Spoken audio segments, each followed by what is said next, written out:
Bonjour et bienvenue sur Pourquoi Docteur TV. Aujourd'hui, nous vous proposons le portrait d'une femme d'exception qui se bat contre une maladie qui ne l'est pas, elle, exceptionnelle.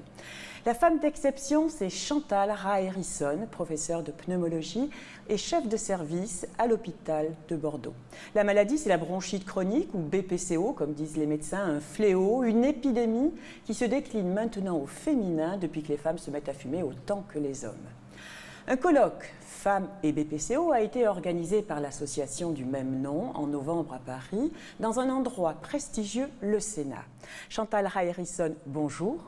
Vous y avez participé activement. Alors, est-ce que vous pensez que de telles réunions sous les ors de la République, ça sert à quelque chose? La réponse est évidemment oui. Sinon, on ne le ferait pas. Ça sert à quelque chose à plus d'un titre. Tout d'abord, il faut sensibiliser l'opinion. Et puis les quelques politiques, les gens qui travaillent dans les associations, sur le nouveau regard qu'il faut porter sur cette maladie. Et en particulier, qu'est-ce qu'on peut dire rapidement, on y reviendra tout à l'heure, sur cette maladie? En quelques mots frappants, qu'est-ce que c'est? C'est une maladie qui correspond à un vieillissement accéléré du souffle et qui est liée principalement au tabac ou à des sources de pollution importantes.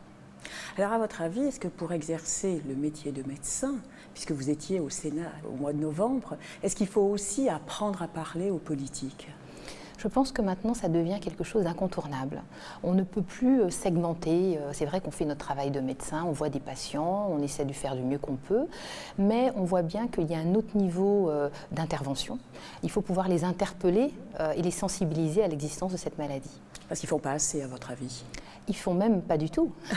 Si vous regardez le dernier rapport parlementaire sur la santé des femmes, qui a été publié récemment, il n'y a pas un mot sur la BPCO.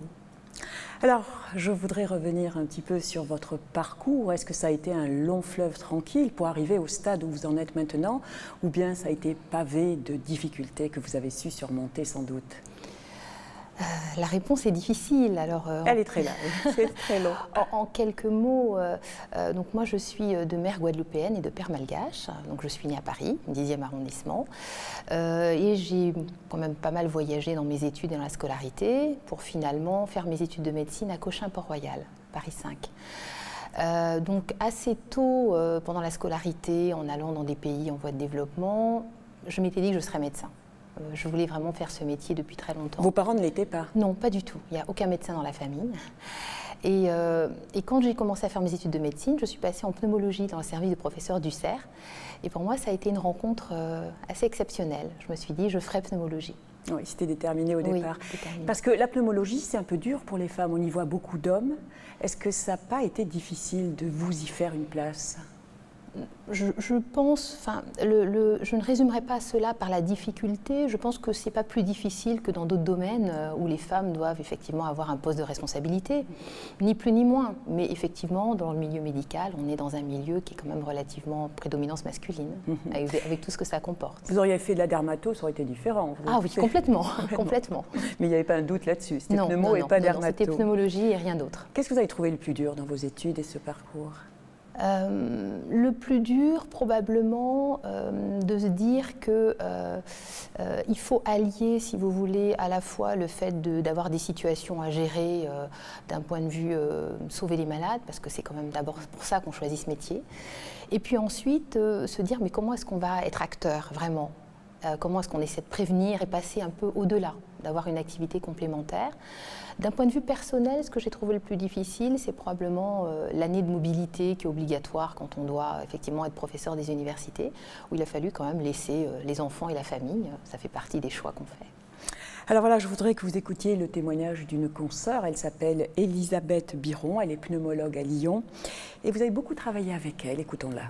Voilà, Chantal, elle a un grand respect des autres et une grande sensibilité. Parfois, elle pourrait peut-être paraître un peu froide en raison de cette grande rigueur. Et ce qu'on peut dire, c'est que effectivement, elle travaille pas dans le charme et la séduction. Elle travaille avec une grande rigueur et ça, de temps en temps, ça peut être peut-être perçu comme de la froideur, ce qui n'est pas le cas du tout. Bon, elle a peut-être eu l'habitude de se faire une carapace dans son travail et dans le poste qu'elle occupe maintenant. De prendre la suite du professeur Tétart à Bordeaux n'était pas une mince affaire. C'était une grande personnalité. Eh bien, je trouve que ça correspond tout à fait à elle. Elle passe en douceur, mais avec détermination et beaucoup de simplicité. Alors, cet extrait, quand même, est donc extrait d'une discussion que nous avons eue pendant 25 minutes. Et j'avoue que j'ai choisi le plus acide, je dirais aigre-doux. Mais tout ça pour vous demander, est-ce que pour devenir chef, comme on dit dans le jargon, pour devenir professeur et chef de service, il faut se battre beaucoup plus quand on est une femme que quand on est un homme, sans faire de féminisme à outrance, Je pense qu'effectivement, il faut se battre, il faut effectivement faire sa place, sans attendre effectivement qu'on puisse avoir ce prétexte. Donc oui, il faut se battre. La carapace alors? Oui, probablement, effectivement. Très bien. Mais l'union fait la force. Et vous avez réussi justement avec Elisabeth Biron à créer, et 6 autres consoeurs, je crois, un groupe assez exceptionnel au sein d'une société savante de pneumologie, la SPLF, le groupe Femmes et Poumons. Alors, pourquoi avoir créé ça? Alors, on a créé ce groupe il y a maintenant quelques années, il y a environ 5 ans, parce que justement, on se rendait bien compte que finalement, la réalité qu'on a vis-à-vis de ces patientes qui nous consultaient, on avait du mal à sensibiliser même nos collègues, nos homologues masculins sur cette problématique. Et on s'est dit que peut-être qu'un moyen pour qu'ils nous prennent un peu au sérieux, ça serait de travailler sur cette approche scientifique. Donc au début, je dois avouer que ça a fait un peu sourire. Mais je crois que finalement, parce que je pense qu'on a pris peut-être cette démarche comme une démarche purement féministe, ce qui n'était pas le cas. Les jupes ont fait peur là. Un peu, un peu les suffragettes, mais voilà. Mais globalement, je crois qu'on y est quand même arrivé. On a beaucoup travaillé, on a fait des publications, on a essayé à notre niveau, modestement, d'apporter un peu notre pierre à l'édifice. Et il y a des hommes maintenant dans le groupe? Les hommes sont les bienvenus. Qui sont-ils pour autant? Pas énormément, mais ils sont les bienvenus. Voilà, nous sommes sur Pourquoi Docteur TV. Notre invité est le professeur Chantal Raérisson, chef de service de pneumologie à l'hôpital Olévêque à Bordeaux. Place à la maladie à présent. Et tout d'abord, je vous propose de regarder une animation qui permettra de mieux comprendre ce qui se passe dans les poumons au cours de cette maladie. Lorsqu'on respire normalement, l'air circule dans le nez, descend par la trachée et atteint des voies respiratoires de plus en plus petites, les bronches. Les bronches se divisent en voies plus petites, les bronchioles, puis en petits sacs fragiles en forme de grappe, les alvéoles. La bronchopneumopathie chronique obstructive, BPCO, désigne un groupe de maladies provoquant le blocage des voies aériennes et des problèmes respiratoires. L'emphysème est une maladie qui détruit les alvéoles et les canaux alvéolaires. Lorsque les poumons perdent leur élasticité, les alvéoles se brisent, ce qui crée de grands espaces aériens qui réduisent la surface nécessaire à l'organisme pour absorber l'oxygène et éliminer le dioxyde de carbone. La bronchite est l'inflammation du revêtement des tubes bronchiques. La bronchite chronique est due à une inflammation persistante de ces voies aériennes. On observe une production continue de mucus et un épaississement du revêtement des tubes bronchiques. Le flux d'air est ainsi réduit pendant la respiration. Donc voilà pour cette vidéo, on y voit quoi? Qu'il y a de l'inflammation, qu'il y a du mucus qui bouche quasiment les bronches et les bronchioles. À quoi c'est dû tout ça? Alors, toute cette inflammation qu'on vient de voir au niveau des bronches, avec ce mucus, est due à une agression. Et en fait, c'est une réaction des bronches et du poumon face à une agression extérieure qui est souvent représentée par la fumée de tabac. Essentiellement, à 80%? À 80% dans les pays développés, à haut niveau de revenus, c'est le tabagisme actif. Il faut savoir qu'il peut y avoir quand même des facteurs professionnels, des secteurs où les femmes vont être plus à risque de présenter une BPCO alors qu'elles n'ont jamais fumé. Et les hommes aussi notamment, et les hommes aussi. C'est le cas notamment du secteur du textile, des gens qui vont travailler dans le milieu agricole en étant exposés à énormément de poussière, qui peuvent développer de véritables BPCO alors qu'ils n'ont jamais fumé. Mais le tabac, c'est vraiment la première cause. C'est la première cause, tout à fait. Alors, le colloque, justement, de ce mois de novembre a montré l'évolution dramatique de la consommation de tabac chez les femmes. On en est où? Qu'est-ce qui se passe là? Les Françaises, elles fument trop. Qu'est-ce qui se passe? Les Françaises, malheureusement, détiennent un triste palmarès au niveau européen. Elles sont les plus fréquentes à fumer, à la fois en termes d'expérimentation de tabac, puisqu'elles commencent de fumer à l'âge de 14 ans, et elles ont un tabagisme régulier à partir de l'âge de 15 ans. Donc le comportement vis-à-vis du tabac et la dépendance au tabac s'installent précocement dans notre pays. Alors pourquoi c'est dramatique? Pourquoi on parle d'épidémie, de fléau, comme j'ai entendu dans ce colloque? C'est dramatique parce qu'on voit déjà que l'évolution de ce tabagisme actif chez les jeunes filles a déjà des conséquences sur la santé et que l'on voit maintenant des femmes relativement jeunes, avant 60 ans, aux alentours de 40 ans, qui vont consulter pour cette maladie, ce qui n'était pas du tout le cas il y a quelques années. Et pourquoi c'est plus grave chez la femme? Alors c'est une excellente question. On sait maintenant avec un certain nombre d'études que les femmes ont une prédisposition, une physiopathologie qui va les rendre plus sensibles à la fumée de tabac ou aux polluants. Il peut y avoir également des phénomènes hormonaux. À la ménopause, il va y avoir une aggravation du déclin de la fonction respiratoire. Et est-ce que finalement, une femme qui tousse, on y prête moins attention peut-être qu'un homme qui tousse? Ça me fait penser à la cardiologie, où il faut vraiment se tordre de douleur, je dirais, pour que les médecins réagissent et fassent un électrocardiogramme. Est-ce qu'on en est au même point pour le poumon? C'est tout à fait ça. Et c'est pour ça qu'on a lancé ce cri d'alerte et d'où l'organisation de ce colloque. C'est-à-dire qu'aujourd'hui, une femme finalement qui tousse, quand elle va consulter son médecin, on ne pense pas du tout au diagnostic de BPCO. Quand elle tousse et quand elle est essoufflée aussi. Tout à fait, bien sûr. Parce que ça, c'est le deuxième problème, c'est qu'on est essoufflé et on se dit c'est juste le tabac et ça passera. Alors que ce n'est pas ça du tout, finalement. Ah non, ce n'est pas ça du tout. Et les femmes vont avoir une expression de la maladie qui n'est pas tellement l'essoufflement. Leur expression, ça va être souvent la fatigue. Le fait d'être fatiguée, qui traduit quand même un handicap, le fait de ne pas pouvoir continuer à faire ses activités quotidiennes. Et quand elles vont consulter le médecin pour dire qu'elles sont fatiguées, ça va conduire à un bilan de fatigue. Et on ne va pas penser à une mesure du souffle.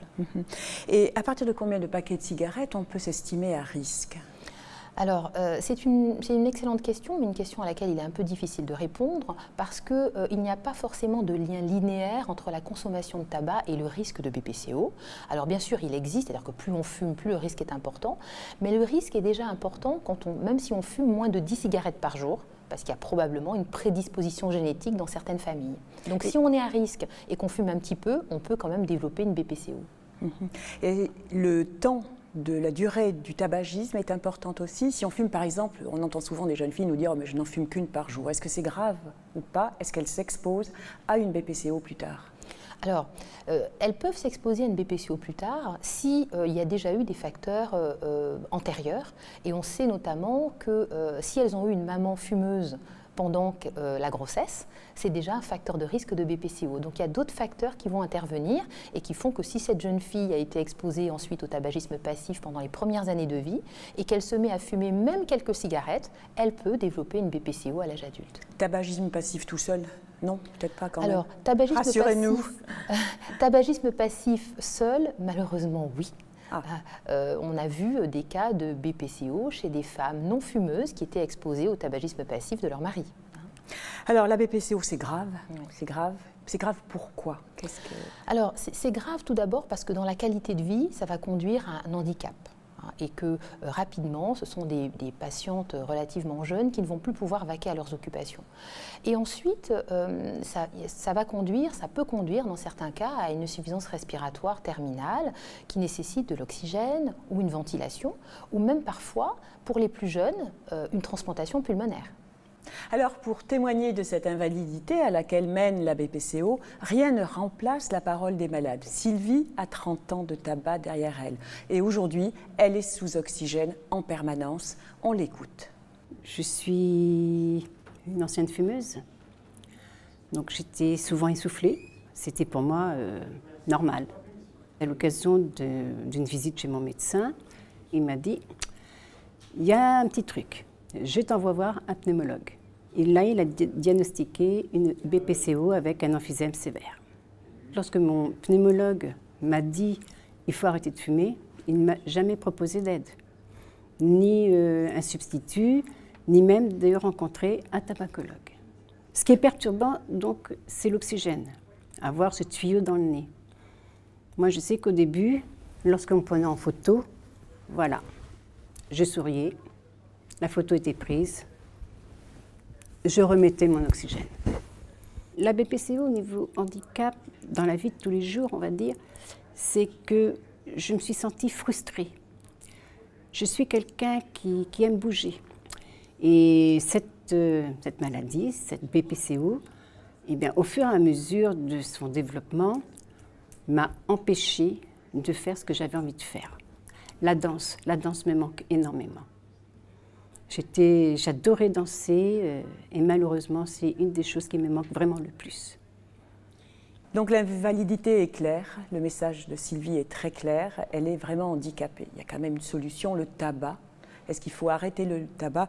Et si on l'arrête, est-ce qu'on guérit? Donc effectivement, le premier traitement de la prise en charge, c'est d'arrêter de fumer. C'est pas simplement le dire qu'il faut arrêter, c'est qu'il faut se faire aider. Il faut accepter de se faire aider parce qu'on sait que c'est une vraie dépendance et donc on a besoin d'un accompagnement. Et ça, je pense que c'est un point important. Il y a maintenant des consultations de tabacologie dédiées, spécifiques, qui vont permettre de prendre en charge les patients. Et Sylvie disait justement que son pneumologue, qu'elle a consulté assez tard, lui avait dit arrêter le tabac, mais ne lui avait jamais proposé une aide à ce sevrage. Voilà. Et ça, je pense qu'il y a un vrai message à passer. Tout à fait. Et donc là, ce message, il est fondamental. Il ne s'agit pas de renvoyer le patient ou la patiente en disant débrouillez-vous. On a des moyens en leur disant on peut vous accompagner, on peut vous aider. Et ça, c'est un point tout à fait majeur de la prise en charge. Alors, BPCO et cancer, on peut avoir la double peine? Malheureusement, oui. Et c'était aussi l'objectif du colloque, au niveau des chiffres que l'on a montrés. C'est-à-dire que la première comorbidité qui est associée à la BPCO, c'est le cancer du poumon. Et c'est aussi le drame que l'on voit aujourd'hui de femmes relativement jeunes qui ont entre 40 et 60 ans, qui ont des enfants et chez qui on va diagnostiquer malheureusement un cancer du poumon. Alors, je sais que vous êtes très sensibilisé, le cas de le dire, par la pollution et vous œuvrez beaucoup pour que dans la ville de Bordeaux, entre autres, des mesures soient prises. Quel rôle on peut dire qu'aujourd'hui la pollution a dans la BPCO ? Alors maintenant, ce sont des choses que l'on connaît bien, parce que ce qu'on peut dire, c'est que la BPCO et la plupart des maladies respiratoires sont des maladies environnementales. Et donc, la pollution a un rôle majeur sur la survenue de la BPCO. Il suffit de voir ce qui se passe dans les pays en voie de développement, où il y a des niveaux de pollution très élevés, avec des risques de BPCO chez des personnes qui n'ont jamais fumé. Donc le risque, on le connaît. Dans notre pays, ce que l'on peut dire, puisqu'on a certes une pollution qui existe, ça peut être à l'origine quand même d'une augmentation des symptômes respiratoires. C'est-à-dire que chez des patients qui sont déjà malades, quand il va y avoir une variation du niveau de pollution, il va y avoir une augmentation des symptômes, plus de bronchite, plus d'exacerbation. Et avec aggravation de la maladie ? Et avec aggravation de la maladie. Voilà, nous sommes sur Pourquoi Docteur TV. Je vous rappelle que notre invité est le professeur Chantal Rae-Risson, qui est chef de service de pneumologie à l'hôpital Haut-l'Évêque de Bordeaux. On va parler maintenant avec vous, Chantal Rae-Risson, du traitement. On l'a ébauché un petit peu avec l'arrêt du tabac qui est absolument indispensable.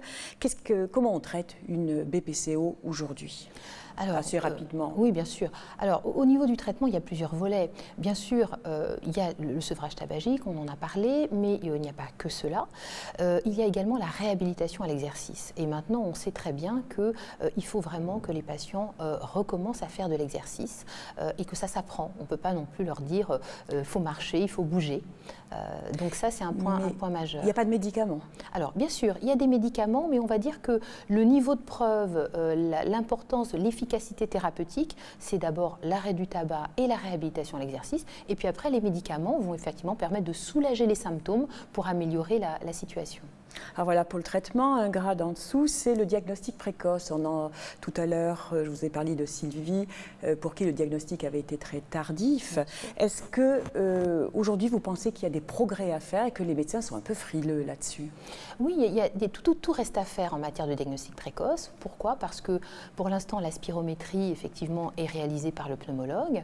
Donc il faudrait qu'on puisse travailler avec les médecins généralistes, les médecins en soins primaires, de façon à ce qu'ils puissent dépister les patients BPCO et qu'ils envoient vraiment les patients qui le nécessitent auprès du pneumologue. Et de la même façon qu'on prend très facilement la tension artérielle chez le médecin, il faudrait presque qu'il y ait cet objet relativement simple qui permet de mesurer le souffle. Bon, ça, c'est l'idéal, mais en fait, en pratique, qu'est-ce qui se passe? Les médecins ne l'utilisent pas. En pratique, ce qui se passe, je pense, c'est qu'il y a un double problème. Il y a un problème au niveau de la formation, et je pense que là-dessus, il faut absolument qu'on s'implique davantage pour que dès les premières années de médecine, comme vous le disiez très justement, là, ça soit aussi facile de mesurer le souffle que de prendre la tension artérielle ou mesurer la glycémie, peser ou mesurer un patient. Et qu'ensuite, finalement, quand les étudiants en médecine vont devenir médecins, ce soit juste un perfectionnement, mais qu'ils ne découvrent pas la spirométrie tardivement. Et puis il y a le patient lui-même aussi qui, c'est très à la mode maintenant avec Internet, etc. On se prend en charge, le patient se prend en charge et il y a une espèce d'autodiagnostic que le patient lui-même peut se faire. Est-ce que il y a 5-6 questions qu'il doit se poser. Lesquelles, par exemple? C'est très simple. Globalement, le premier élément, c'est est-ce que vous fumez? Voilà. Et selon qu'il fume ou pas, est-ce qu'il y a des symptômes? Est-ce que vous toussez de temps en temps? Est-ce qu'il y a des crachats? Est-ce que vous êtes essoufflé? Ou est-ce que ça vous arrive d'avoir des bronchites? S'il y a au moins une réponse positive à l'une de ces questions, ça veut dire qu'il faut consulter le médecin et lui demander une mesure du souffle. Le colloque du mois de novembre au Sénat a eu le mérite de faire des propositions pour changer cet état des lieux. Écoutez-en quelques-unes avec Frédéric Le Guillou, qui est président de l'association BPCO. Une des propositions qui tient le plus à cœur à l'association BPCO est l'éducation à la santé dès le primaire chez les enfants pour les sensibiliser au tabac, pour les empêcher de rentrer dans ce tabagisme. Autre proposition, c'est d'avoir des messages sanitaires audio par le biais de grandes campagnes radiophoniques ou bien visuelles, un peu choc de témoignages de patients atteints de cette maladie et qui représente un handicap majeur puisque plus de 100 000 personnes sont sous oxygène à l'heure actuelle en France. Alors voilà, 2 propositions. Et pour vous, Chantal Rae-Risson, qu'est-ce qu'il y aurait d'important encore à faire? Et je vous pose la question un peu différemment. Si vous, demain, vous étiez ministre de la Santé, qu'est-ce que vous feriez? Qu'est-ce que vous imposeriez? Alors, je pense qu'il y a plusieurs éléments. Je pense qu'il ne faut absolument pas occulter le fait qu'il n'y a pas une bonne mesure. Il y a un ensemble de mesures qui doivent être menées de façon conjointe dans le cadre d'un plan tout à fait organisé et articulé. C'est probablement ce qui nous manque actuellement aujourd'hui en France dans la lutte contre le tabagisme notamment, même si certaines choses ont pu être faites. Le premier élément qu'on ne doit pas sous-estimer, c'est effectivement la prévention au niveau des jeunes. Alors bien sûr, la prévention vis-à-vis des méfaits du tabac, mais également sur la mesure du souffle. Je pense que ça c'est important parce que souvent on voit bien que les patients découvrent que le souffle est anormal quand ils sont malades. Et avant, on ne sait pas du tout ce qu'est le souffle normal. Voilà. Donc je pense qu'il y a des mesures d'éducation pour la santé, de la même façon qu'on parle de l'activité physique, il y a la mesure du souffle quand les enfants vont bien et quand ils sont à l'école. En termes de messages, c'est important. La répétition également des messages de prévention, qui ne doit pas être simplement un message une fois tous les 2 ans, une journée annuelle, de façon répétée avec les enfants. Et puis il faudrait associer à ces mesures les éducateurs sportifs, parce que quand on discute avec eux, on voit bien que tout est lié, et on en a parlé tout à l'heure dans le cadre de la BPCO, l'activité physique, apprendre à faire de l'activité physique quand on a été sédentaire, et quand on est malade est quelque chose de compliqué. Donc il faut allier aux mesures au conseil la mesure de l'amélioration de l'activité physique. Ça c'est un point très important. Très bien, des propositions que nous vous rappellerons si un jour vous accédez à de grandes responsabilités, ce que je vous souhaite vivement. Voilà, cette émission est terminée. Chantal Rae-Risson, merci beaucoup. C'est moi qui Et vous on se remercie. retrouve très vite sur Pourquoi Docteur TV pour un nouveau portrait.